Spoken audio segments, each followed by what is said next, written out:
வலது பாரிசத்திலும், பாரிசம் பக்கம் வலது சைட்லையும் ஒருவன் இடது பாரிசத்திலும் உட்கார்ந்து இருக்கும்படி அருள் செய்ய வேண்டும். அங்க ராஜ்யத்துல, பரலோக ராஜ்யத்துல இந்த ரெண்டு பிள்ளைய கூட்டிட்டு வந்திருக்க. ஒரு புள்ள உங்களுக்கு வலப்பங்க இருக்கணும், ஒரு பக்கம் ஒரு புள்ள இடப்பங்க இருக்கணும். அதான் என்னுடைய விண்ணப்பம். இந்த துன்யாவுல இது நான் கேட்டு வரல, மறுமைக்கு உள்ளதான் கேட்கிறேன் அப்படின்னு அந்த அம்மா சொல்லுது.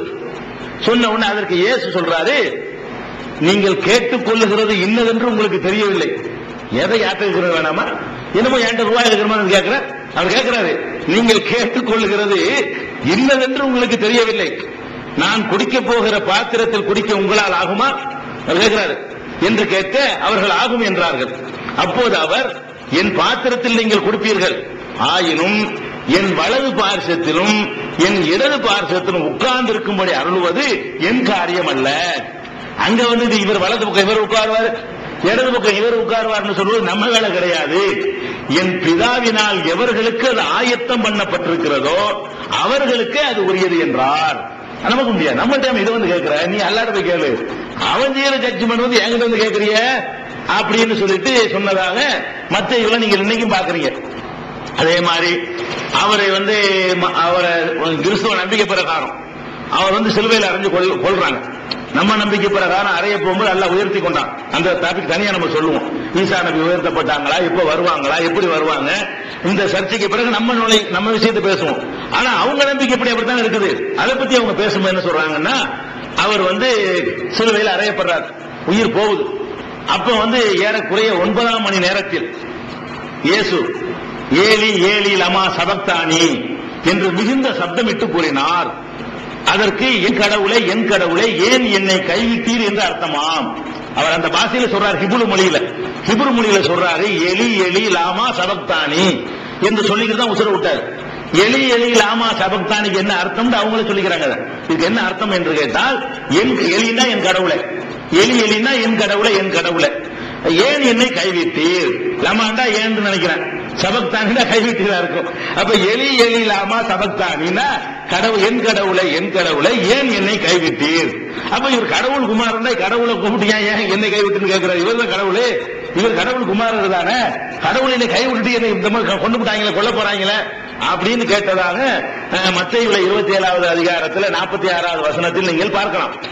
அப்ப இதெல்லாம் எதுக்கு சொல்றோம்னு கேட்டா, ஈசா நபி அவர்கள் வாழுகிற காலம் எல்லாம் ஒரு இறைவனை வணங்குமாறு மறுமையில் எல்லாம் கேட்பான்ல, நீ தான் வணங்க சொன்னாயா, என்னைய வணங்கு, எங்க அம்மா வணங்கு நீ தான் சொன்னாயா நல்லா கேட்பான். அவர் என்ன சொல்வாரு, சொல்லவே இல்ல, உன்னை வணங்கும்படிதான் நான் மக்கள்கிட்ட சொன்னேன். அதுக்கு எங்கேயும் போவானா, அங்கேயும் பொறுப்பு இருக்கு. இப்போது அவர்கள் மாற்றி குறைத்து திருத்தி வச்சிருக்கிறதுலே இருக்கிறது ஏராளமான சான்றுகள் மிச்சமா கிடைக்கிறது. இயேசுநாதர் அப்படிதான் சொன்னாரு, தன்னை வணங்கும்படி சொல்லவே இல்லை அப்படிங்கறத பாக்குறோம். அதே மாதிரி யோவான்ல 8:26 சொல்றாரு, என்னை அனுப்பினவரோ உண்மை உள்ளவர், அவரிடம் கேட்டவைகளையே நான் உலகத்துக்கு சொல்கிறேன். நான் கேட்டே சொல்றேன், நான் ஸ்பீக்கர் தூதர், நானா சொந்தமா நான் கடவுளுடைய குமாரன் நானா சொல்லிட்டு போயிடலாம், நானா ஒண்ணும் சொல்ல முடியாது. என்ன அவர் சொல்றாரோ கேட்டது அவங்கள்ட்ட சொல்லிடுவேன். அதான் ரசூலுல்லாஹ் சொன்னாங்க, நான் எதை கொண்டு பல்ல குத்து இலைக்கும் உருசிருக்கும், எதை அல்லாஹ் கொடுத்து அனுப்பி இருக்கிறான் அதை உங்களுக்கு எடுத்து சொல்றேன் ரசூல் ஸல்லல்லாஹு அலைஹி வஸல்லம் சொன்னாங்க. அதே வாசகத்தை தான் ஈசா நபின்னு சொல்றாங்க. அதே மாதிரி யோவான்ல 8:28 இருக்கிறது. இது நம்ம குர்ஆன்ல எல்லா நபிமார்களும் சொன்னதாக வருகிறது. ஈசா நபின்னு சொல்றாங்க. என்ன சொல்றாங்க, நான் என் சுயமாய் ஒன்றும் செய்யாமல், நானா ஒன்றும் செய்ய நினைச்சிட்டு இருக்கிறீங்க அப்படி கிடையாது, நான் என் சுயமாய் ஒன்றும் செய்யாமல் பிதா எனக்கு கற்பித்தபடியே இவற்றை பேசுகிறேன் என்று அறிவீர்களே. நானாப்பா சொல்றேன், அல்லாஹ் சும்மா எடுத்து சொல்றேன், உனக்கு தெரியுமாப்பா, நான் கையில மடியில் போட்டா சொல்றேன். அப்ப எனக்கு சொந்தமா உள்ள அதிகாரம் கிடையாது, பிதா சொன்னதை எடுத்து சொல்ற வேலை நம்ம வேலை அப்படின்னு அவர் சொன்னதாக சொல்றாங்க. அதே மாதிரி யோவான்ல 12:47 அழகான வாசகத்தை சொல்றாரு. இது ரசூலுல்லாஹ் சொன்ன மாதிரி வாசகம் தான், இதுவும் ஹதீஸ் குர்ஆன்ல பாக்குறோம். அவர் சொல்றாரு, இயேசுநாதர் சொல்றாரு, ஒருவன் என் வசனங்களை கேட்டு கை கொள்ளாமற் போனால், நான் சில வசனங்கள் எல்லாம் சொல்றேன், அதை நடைமுறைப்படுத்தாம போனான்னு வை, அவனை நியாயம் தீர்ப்பது நான் அல்ல, அவனா நான் சொல்ற அறிவுரை சொல்லிட்டேன், அதை நீ கேட்காம போனியா, அதுக்கு நான் ஒன்னை நான் செய்ய முடியுமா, என்னால ஒண்ணும் பண்ணவே இல்லை, அதுக்கு பனிஷ்மெண்ட் அவன் பார்த்துக்கிறோம், அவன் தான் நியாயம் தீர்ப்பது நான் அல்ல அப்படின்னு அவர் சொன்னதாக யோவான்ங்கிற 4 சுவிசேஷத்துல 1 12:47 நீங்க பாக்குறீங்க. அதே மாதிரி 1 தீமோத்தேயு அது சுவிசேஷங்கள்ல உள்ளது 6:16 சொல்லப்படுறது என்னன்னு கேட்டா, அவரே நித்தியானந்தம் உள்ள ஏக சக்கராதிபதி, ராஜாதி ராஜா, கர்த்தாதி கர்த்தர். அப்ப ஒருவராய் சாவாமை உடையவர். சாவாமைனா மரணம், ஒருவரும் சேர முடியாத ஒளியில் வாசம் பண்ணுகிறவர், மனுஷர் ஒருவரும் காணாதவர், காணவும் முடியாதவர், அவருக்கே கணமும் நித்திய வல்லமை உண்டாவதாக ஆமேன் அப்படின்னு இருக்கிற நீங்க பாக்குறீங்க. அப்ப இது கடவுளுக்கு இப்படிதான் கடவுள்ங்கிற அவ்வளவு தெளிவா சொல்லப்பட்டிருக்கும் போது இதுக்கு மாற்றமா என்ன பண்றாங்க? ஈசா நபியை சிலை வைக்க கூடாது, உருவம் வைக்க கூடாது, இவ்வளவு தெளிவா சொல்லப்பட்டிருக்கு. இதுக்கு பிறகு சொல்றதை பாக்குறீங்க. அதுக்கப்புறம் லாஸ்டா தெரிஞ்சு கொள்ள வேண்டிய விஷயம், நம்ம விஷயத்துக்கு போயிடும். லாஸ்டா தெரிஞ்சுக்க வேண்டிய விஷயம் கேட்டா, கடவுள்னு சொன்னா கடவுளுக்குன்னு சில இலக்கணங்கள் இருக்குது. அது வேற எங்கேயும் நம்ம போய் தேடி எடுக்க வேண்டியதில்லை. அது அவங்களுடைய வேதங்கள்ல சொல்லப்பட்ட இலக்கணத்தை எடுத்துக்கொள்ளலாம். அந்த இலக்கணங்கள்ல எதிராக கடவுள் இயேசுநாதத்தை இருந்த நீங்க பார்க்கலாம். உதாரணமா கடவுள் கலங்கி துக்கம் கொண்டு அழுவாரா?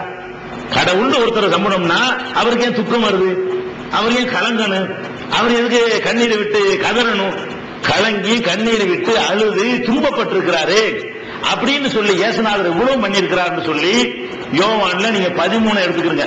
13வது அதிகாரத்துல 33, 34, 35 படிச்சா இயேசு கவலைப்பட்டாரு, கண்ணீர் விட்டாருன்னு இருக்கும்.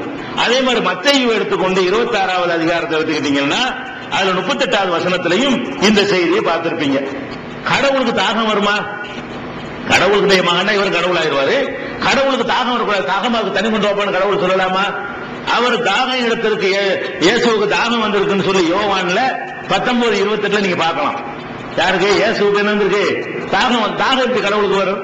கடவுளுடைய குமாரன்னா அவர் கடவுள். கடவுளுக்கு தண்ணீர் தாகமே இருக்கக்கூடாது, அவர் தண்ணீர் தேவைப்பட்டவர் இருக்கக்கூடாது. அதே மாதிரி கடவுள் சோறுங்கலாமா? இயேசு சாப்பிட்டாருன்னு சொல்லி லூக்காவுல 24:42 நீங்க பார்க்கலாம். இயேசு நினைஞ்சிருக்கிறாரு, சாப்பிட்டு. அப்ப சாப்பிடுவது கடவுள் வேலை இல்ல. கடவுளுடைய மகனும் சாப்பிடக்கூடாது. கடவுள் சாப்பிடக்கூடாதுன்னா கடவுளுடைய மகனு சாப்பிடக்கூடாது. அப்ப இயேசு சாப்பிட்டு இருக்கிறாரு. இயேசு பயந்து இருக்கிறாரு, பயந்து ஓடி ஒளிஞ்சாருன்னு வருது. அது மார்க்ல 14:33 நீங்க பார்க்கலாம். இயேசு கவலைப்பட்டிருக்கிறாரு, மார்க் 14:34 நீங்க பார்க்கலாம். இயேசு பிசாசினால் சோதிக்கப்பட்டிருக்கிறாரு. பிசாசு பிடிச்சிக்கிச்சா வர இயேசுவை பேய் பிடிச்சிக்கிச்சான், பிசாசினால் சோதிக்கப்பட்டிருக்காருன்னு சொல்லி மத்தேயுல 4:1 நீங்க பார்க்கலாம். அதே மாதிரி சலிப்பு ரொம்ப உலகத்தை நிர்வகிச்சு ரொம்ப கஷ்டமா போச்சு, இனிமே நமக்கு சரிப்பட்டு வரலன்னு கடவுள் சரிப்படைவாரா? இவர் சலிப்படைஞ்சிருக்கிறார், ரொம்ப சலிப்படைஞ்சு போய் பேசியிருக்கிறார் என்று மத்தேயுல 8:20 நீங்க பார்க்கலாம். அதே மாதிரி மனதில கழிப்பாரா கடவுள்? இயேசு அதெல்லாம் பண்ணிருக்கிறார்னு சொல்லி மத்தேயு 15:17 நீங்க பார்க்கலாம். இயேசு மலைதளம் கழித்தாருங்கிறத 15:17 பார்க்கலாம். அரசு அந்த நாட்டில் இருந்த அரசனுக்கு இயேசு பயந்து இருக்கிறாரு. பயந்து அவனுக்கு வரி வேலை செலுத்திருக்கிறார். கட்டாயமா வரி கேட்கறான், பயந்துகிட்டு வரி செலுத்துறாருன்னு சொல்லப்பட்டிருக்கிறது. பயந்து கொண்டுதான் அந்த வரியை செலுத்தினார் அப்படின்னு இருக்கிறது. அது மத்தேயு 17:27 நீங்க பார்க்கலாம். ஒரு மனுஷனுக்கு பயந்துகிட்டு வரி செலுத்துற கடவுளா? கடவுளுடைய மகன் ஒரு மனுஷனுக்கு பயந்துகிட்டு வரி கட்டுவாரா? ஓடான்னு சொல்லிட மாட்டாரா? வரி வாங்க வரும்போது காலி பண்ணிட முடியாதா? அதை பார்க்கிறோம். அதே மாதிரி இயேசுநாதர் ரொம்ப பலபடி கடுமையா திட்டி இருக்கிறார். கடவுள் அப்படிலாம் கண்ணபண்ண திட்ட மாட்டார். அது மத்தேயு 23:33 நீங்க பார்க்கலாம். அதே மாதிரி இயேசுநாதருக்கு கத்தனா பண்ணிருக்கிறார். கடவுள் கத்தனா பண்ணலாமா? கடவுள்னு சொன்னா கத்தனா பண்ண முடியுமா?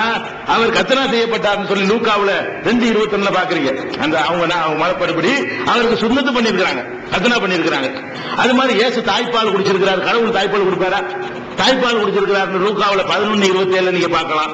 தொழில் செஞ்சிருக்கிறார், மீன் பிடிக்கிற தொழில், அந்த மாதிரி தொழில் எல்லாம் பண்ணிருக்கிறார். கடவுள் தொழில் செஞ்சா சாப்பிடணும். அப்ப மார்க் 6:3 தொழில் செஞ்சிருக்கிறார் பாக்குறீங்க. அதே மாதிரி பாவ அறிக்கை நான் தப்பு செஞ்சுட்டேன், நான் பாவம் தான் செஞ்சுட்டேன், பாவ அறிக்கையை வெளியிட்டார்னு சொல்லி வருகிறது. மனுஷன் தான் பாவம் செய்வான், அல்ல பாவம் செய்வானா? இப்ப கடவுள் பாவத்துக்கு அப்பாற்பட்டவர் தானே. பாவ அறிக்கை வெளியிட்டார்னு மத்தேயுல 3:13 நீங்க பாக்குறீங்க. அதே மாதிரி கடவுள்னு சொல்லக்கூடியவர் இன்னொருத்தர் கால கழுவாரா? அவர் இன்னொரு ஆள் கால கழுவி விட்டுருக்கிறார். இயேசுநாதர் போய் இன்னொரு ஆளுடைய கால்களை என்ன செய்யறாரு? பிறருக்கு கால் கழுவி விட்டாரு. கால்னா காலு, இந்த கால்களோட வேகத்தை செய்வாங்க, அந்த அர்த்தம் இல்ல, காலையே கழுவி விட்டுருக்கிறாரு. அதாவது யோவான்ல 13:5 நீங்க பார்க்கலாம். பிறருக்கு ஒருத்தர் ஞான ஸ்நானம் வாங்க போய் அவர் காலை கழுவி விட்டுருக்கிறாரு. ஓடி ஒளிஞ்சிருக்கிறார் சொல்லி யோவான்ல 8:59, 10:39, 11:54 இதெல்லாம் யோவான்ல நீங்க பார்க்கலாம். அதே மாதிரி நல்ல நறுமணம்